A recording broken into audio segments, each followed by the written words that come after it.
What's up YouTube? Brian here back again with another video, and it is part 2 of the 2022 Rod and Reel Arsenal Spinning Rod Edition. So thank you for watching the first video. I'm sorry it took a little bit of a delay to come out with the second one. Anyway, if you haven't seen the first part, I'll drop a card up in the corner. I'm a big spinning reel and rod fan. I love spinning gear. I love finesse gear. I love offshore. I love throwing spinning stuff up shallow. I just love spinning gear in general. So I'm kind of a bit of a spinning gear snob. A lot of this stuff I have is very bougie. I've gone through a ton of spinning rods over the years, and these are the ones that have just kind of made its way. The cream has risen to the crop in my collection of spinning equipment. I do have a lot of like redundancy because there's certain rods that I just really like, and I actually have multiple of them, those kinds of things. So we're gonna go through. Most of my brand is, spinning rods. To me, in my personal opinion, the two companies that make the best spinning rods, period, is G Loomis and Megabass. And you'll see that most of my stuff is just G Loomis and Megabass. St. Croix does make good spinning rods, although their actions are a lot softer. Shimano makes some excellent spinning rods, like the X-Pride spinning rod is no longer in my collection, although I do want to get the new version of it. But you know, I'll go through and explain what's going on with the ones I have. So further ado, I just want to say a big shout out to my shops that I do a lot of work with, especially Omnia. Some of this stuff comes from Omnia, some of this stuff comes from Tackle Trap. If you go into my description on my videos, you're going to see a link for the shops that I work with, and you're going to find some discount codes, so be sure to check that out. Anyway, we're going to kick it off with my desert island rod, meaning if I had to go on a desert island and I only had one spinning rod to take with me, it's going to be the Shimano Conquest842S. This is just kind of my all around rod.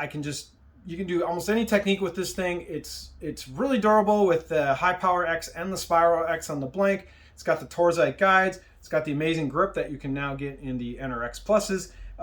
This rod is actually the reason I got rid of my X-Pride, my 7-foot medium X-Pride, is because this is basically a much more upgraded version of that rod.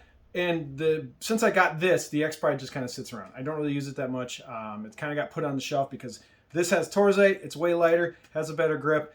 I overall just like using this rod more. I like using this rod for wacky Senkos, Ned rigs, just kind of anything really. Fantastic rod. It is bougie. It's like $700 these days. The price has gone up on these things, but overall, it's an amazing rod. Right now, I have it paired with a Shimano Vanford 3000. I change reels on this rod all the time. I've ran an X-Sense on it. I've ran Stratic FLs. I've ran Daiwa reels on this thing. I don't know. I don't really have a reel that I'm just married to on this rod. I kind of use it for testing a bunch of different reels. But for this season, I'm just going to be running a Vanford 3000 on it. So anyway, we're kicking it off with the Shimano 842S. Next up, we're going to dive into some NRXs. This is I got this rod last year. This is the NRX 902S. This is just a big, whippy, long rod. It's really good for throwing really light baits like Okashira screw heads, hair jigs, these kinds of things. I don't have a reel on it at the moment, but I usually run a Stratic FL. But it's just, I took it off because I was doing something else with it. But anyway, point is, this is my really, really light bait rod. I use this in tandem with the Felissa. You know, this is a really good competitor to the Felissa, although it's a little more whippy. The Felissa is a little more fast action. Anyway, sick rod. If you throw a lot of really light baits, you're a marabou hair jig person, this is a rod you should probably check into, the 902S and the NRX. Now we're going to move into some NRX Pluses. This is probably my most used all-around spinning rod, and that is the 872S. As you can see, I still have the exact bait that I was throwing at the end in last fall, which is a 3-inch spark shad on a quarter ounce ball-headed jig. Now, I have two of these. I have this is the new NRX Plus version of the 872S, and then I have the old version. So I actually have two 872Ss. I can't bring myself to sell the other one because they're both fantastic. This is my main Nico rigging rod, deep rock fishing, you can throw Ned rigs on this thing. I love it for paddle tail swim baits. Anytime I'm fishing in like 10 to deeper water is when the 872S comes out. You can fish this thing up shallow. It is a 7'3", but man, the tip on this thing is great. I'm running a Shimano X-Sense 4000 on here. This is the old X-Sense, not the new one. This is the one that basically is like shares a platform with the Stella. Anyway, this is probably one of my favorite combos. When I'm smallmouth fishing, this is pretty much on the deck at all times. There's so many things you can do with the 872S. It just is awesome for offshore deep water fishing, or even like fishing Nico rigs in the grass. It's an amazing Nico rig rod. So I have two of these. I'm not going to show off both of them, but you know, you get the idea. The next is the Goat Shaky Head Rod. This is the 852S. I have the old NRX 852S, and this is the NRX Plus. I actually haven't fished with this rod yet because I got this as a replacement in the off season. Also running it with a Shimano Conquest842S 4000. I got a bunch of these 4000s. When the economy went weird during COVID, I saw a lot of these Shimano Conquest842S pop up on sale in the used market, so I picked up 3 of them, and I got them really cheap. So anyway, this is my main shaky head rod. This is also a fantastic rod for throwing wacky Senkos, like around docks. Awesome dock fishing rod. If you are a shaky head aficionado, you have to get an 852S. It's probably the best shaky head rod I've ever used in my life. I can just devote one thing to this rod. It's shaky heading. Also, this thing is a great Ned rig rod, just kind of a good all-around NRX. Everybody knows about the 852S. I have 2 of these. So I have 2 872Ss, 2 852Ss. They're both great. I like the old version, the NRX Plus version. I haven't fished this one, but I assume it's going to be pretty much the same.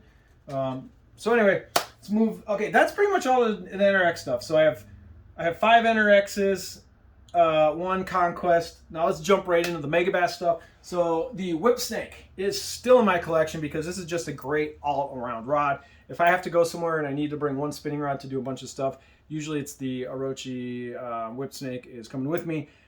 Amazing drop shot rod, but it also can be a Ned rig rod. You can throw hard baits with this thing. I like using this bait for like 110 juniors or smaller jerk baits. Any really lightweight hard bait that I don't want to throw on a bait caster gets thrown with the Whip Snake or the P5 Windbuster. But anyway, so Whip Snake, awesome jerk bait rod. I got a shaky head on it right now that I was using this thing on the river. I'm fishing like shallow rivers. Just an all-around amazing rod, tons of power.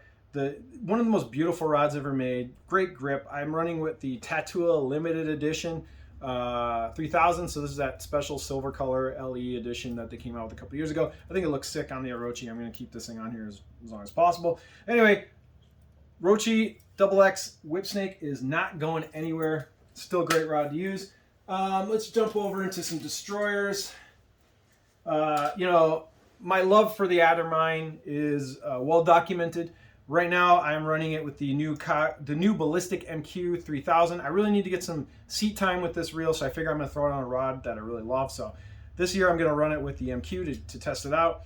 Oh, by the way, all my spinning rods, I'm running 10-pound braid, usually a 8-carrier braid. Right now, I'm running J-Braid Grand, Daiwa J-Braid Grand on everything. So I'm running 10-pound braid to an 8-pound Seaguar Invisix fluorocarbon leader.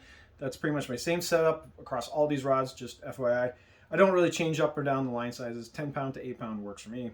Anyway, so the Megabass US Destroyer Addermine. Yes, these are being re-released into P5 sometime by Christmas. Who knows? But for now, I'm going to use this version. Has the amazing grip. This is my dedicated Ned rig rod for the most part. I still have the Ned rig. This is the actual Ned rig that I cut off from last year. Amazing Ned rig rod. Also good for small paddle tail swim baits. Also good for drop shotting. This is actually really similar to the Whip Snake as far as like its versatility, although this rod is a little faster and way, way sensitive. The Addermine is literally, out of all these rods, no question, in my hand, in my personal opinion, this definitely is one of the most sensitive rods I own. It might actually be the most sensitive.